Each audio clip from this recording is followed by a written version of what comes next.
Ekonomi hancur-hancuran di saat pandemi. Dan sekarang kita diinfokan akan ada resesi di tahun 2023. Kata Pak Joko Widodo, tahun 2023 akan gelap. Terus, nasib kita sebagai seller atau penjual online gimana? Menurut CNBC Indonesia, meskipun dunia sedang diambang resesi kedua, dalam 2 tahun terakhir, Indonesia diperkirakan tidak terdampak parah seperti yang terjadi di tahun 1998 dan 2020. So, jadi menurut gua, dan menurut teman-teman di sini juga pasti banyak lah, jangan terlalu overreact dan overthinking mengenai resesi yang akan terjadi di tahun 2023. Udah gitu teman-teman, kalau ke kota-kota besar, apalagi ke ibu kota, teman-teman kalau pergi ke mall, itu tetap aja rame-rame aja. Restoran fancy tetap rame, klub-klub tetap rame, dan masih banyak orang-orang yang mengeluarkan uang untuk entertainment dan itu nominalnya gede-gede. Infonya, ekspor di Indonesia akan terguncang karena pasar dunia yang lesu. Ekspor juga merupakan kontribusi yang cukup besar ya, itu 23% di Indonesia. Jadi kontribusi ekspor sebesar 23% dan ekonomi kuartal 1 2020 akan menjadi lesu karena ya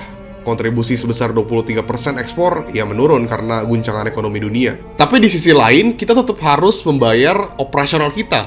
Bayar air, bayar internet, bayar gaji karyawan kalau misalnya kalian adalah business owner. Tapi kita harus gimana nih? Tentu saja dampak yang akan terjadi dari resesi sudah pasti adalah kenaikan harga kebutuhan. Yang kedua, pemutusan kerja atau PHK. Yang ketiga, naiknya angka kemiskinan dan sebagainya. Tapi yang mau gue bahas di sini adalah gimana dampak untuk kita, para penjual online. Apa yang harus kita lakukan untuk menghadapi resesi di tahun 2023 nih. Karena berita-berita yang diinfokan, entah di berita-berita di TV, di Google, di sosial media, itu membuat kita menjadi takut. Coba deh komen di antara kalian siapa yang punya rasa ketakutan karena mendengar berita-berita seperti ini. Karena hampir setiap hari gue pun melihat berita resesi. Setiap buka sosial media gue lihat berita resesi.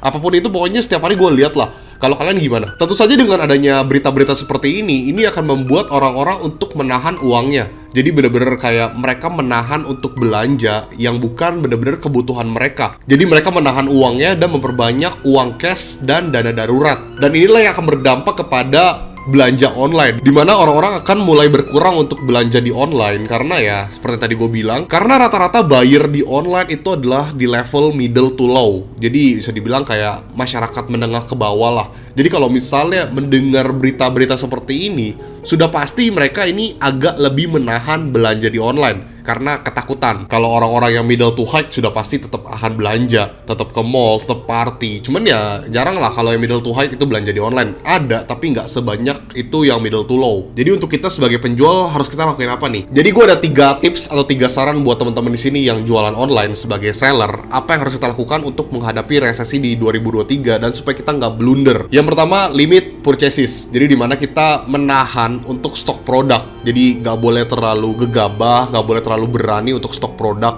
Kalau misalnya teman-teman di sini impor produk sendiri, atau mungkin reseller, atau mungkin yang dropship sudah mulai berani untuk stok produk, atau mungkin supplier, distributor dan sebagainya, tolong untuk lebih berhati-hati dan jangan terlalu berani untuk stok produk. Karena kemungkinan besar perputaran penjualan ini akan menurun ya. Menurunnya berapa banyak, gua nggak tahu karena nggak bisa ditebak. Cuman yang pastinya akan menurun dan berapa persennya gua nggak bisa tahu. Bisa dibilang perputarannya ini nggak akan semulus dan nggak sekenceng di saat ya sebelum resesi, bahkan sebelum pandemi corona lah. Dan catatan penting, apalagi buat teman-teman di sini yang menjual produk-produk yang ada expired-nya, expired date. Jangan sampai kalian terlalu berani stok produk yang banyak, lalu perputarannya lama, lalu ini bisa expired produknya, yang ada nanti blunder dan udah nggak bisa dijual lagi produknya. Tapi buat teman-teman di sini yang menjual produk-produk yang nggak expired ya masih bisa dijual kembali. Cuman kan sayang uangnya dijadiin jadi produk gitu. Mending kita jadiin cash aja. Yang kedua, advertising, don't be greedy. Advertising, don't be greedy, dimana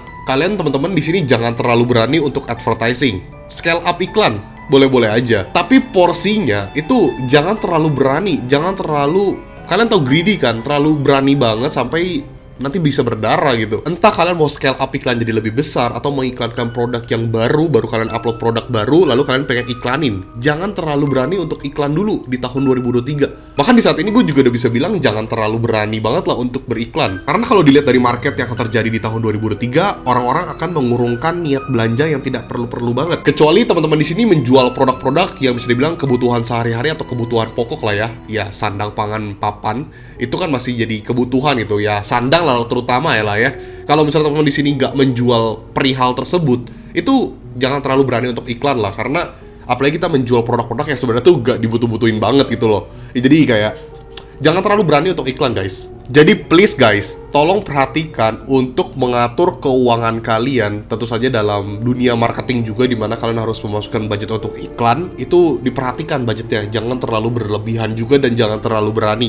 Kecuali memang produk kalian tuh ya kencang-kencang aja gitu, nggak berdampak apapun. Jadi kayak ya it's okay. Tapi kalau misalnya teman-teman di sini merasa produk kalian ini adalah bukan produk-produk yang dikonsumsi atau digunakan sehari-hari, gue rasa udah mulai aware ya. Yang ketiga, high demand produk. Tentu saja kita sebagai penjual online harus pintar-pintar dalam memilih produk ya. Tentu saja kita harus pintar dalam memasukkan upload produk yang baru, menjual produk yang baru. Tentu saja melihat peluang market yang lagi laris manis produknya. Itu kita harus pintar melihat peluang tersebut supaya toko kita juga bisa ikut naik dari produk-produk yang lagi laris manis tersebut. Jadi di saat resesi yang akan terjadi nanti, ya kita harus pintar-pintar juga dalam melihat produk yang dimana demand-nya itu tinggi banget. Di luar dari produk-produk yang sandang tadi ya, cuman pasti ada produk-produk yang tetap demand-nya tuh tinggi banget. Nah, pintar-pintarlah dalam melihat produk tersebut untuk ya dijual kembali, tapi jangan terlalu serakah dan jangan terlalu berani juga untuk stok produk banyak.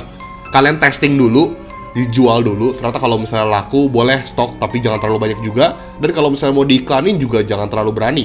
Intinya cari produk yang demand-nya tinggi untuk menutupi biaya-biaya yang akan terjadi di tahun 2023 nanti. Jadi kan bisa untuk perputaran juga ya. Jangan sampai salah langkah di mana kalian malah nyetok produk lebih banyak ke produk-produk yang kira-kira demand-nya itu akan menurun, atau mungkin bukan produk yang dipakai sehari-hari.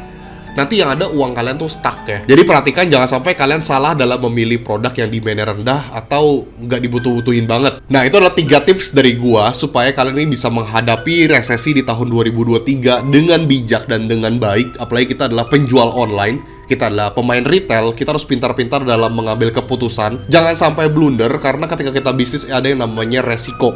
Jadi jangan sampai kita salah mengambil langkah, terlalu cepat mengambil keputusan yang ada nanti kita blunder. Selalu pikirkan resiko yang akan terjadi apabila ketika kita melangkah hal baru atau membuat langkah baru. Jangan sampai nanti berbahaya ke depannya. Ingat, belajar risk management. Risk management itu nggak cuma di dalam investasi aja, tapi dalam berbisnis, apalagi bermain online, itu juga selalu ada risk management untuk mengetahui resiko-resiko yang terjadi ketika kita mengambil langkah. Kita mau ambil produk yang baru, kita pikirin apakah resikonya yang akan terjadi kalau misalnya kita mengambil produk tersebut. Ketika kita iklan juga kita melihat apa yang resiko yang terjadi apabila ketika gue iklanin produk baru tersebut. Itu kita pikirkan selalu. Dan sorry teman-teman kalau misalnya suara gue agak bindeng karena capek banget. Gue dari kemarin itu bekerja, gue keluar kota dan sebagainya, ada event dan seru banget. Tapi gue sangat-sangat senang, tapi ya hari ini badan gue drop.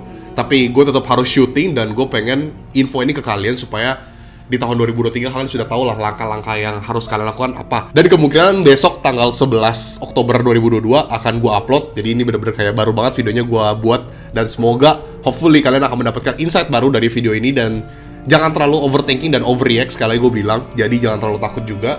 Jadi kita udah sering mendapati berita-berita seperti ini sebenarnya. Kayak resesi setiap beberapa tahun sekali pasti ada lah, atau mungkin ekonomi dunia. Tapi kan tadi udah diinfo, resesi akan terjadi di 2023, tidak akan separah di 1998 bahkan di 2020. Jadi ya masih oke lah. Yang penting don't be greedy guys, dan lebih bijak lah dalam mengatur keuangan dan juga ketika kita berinvestasi dalam bentuk produk karena kita pemain retail. So guys, terima kasih sudah menonton video ini. Semoga membantu dan menambah wawasan kalian dan menambah insight baru. Sekali lagi gue infokan buat teman-teman di sini yang pengen join grup Telegram gue, silahkan join, linknya di deskripsi. Dan kalau misalnya ingin belajar mengenai jualan online lebih dalam lagi, bisa kunjungi di kelas online gue di desti.store/riogandhi. Di situ ada beberapa course online, atau mungkin bisa ke WA ini untuk mengetahui informasi mengenai webinar, terus event-event kelas offline gua, atau mungkin konsultan dan sebagainya. Tapi untuk nomor tersebut hanya untuk bisnis only saja. Dan gue juga gak sabar untuk ada event-event offline lagi untuk bertemu sama kalian, ngobrol-ngobrol bareng lagi, karena seru banget. Karena sekian lamanya akhirnya kemarin ada event offline lagi dan gue happy banget. Dan semoga nanti kita bisa bertemu di lain waktu, tentu saja di offline, jadi kita bisa tetap muka guys. Oke guys, sekali lagi gue ucapkan terima kasih. Jangan lupa like, komen, dan subscribe. Dan Rio Gandhi, peace out.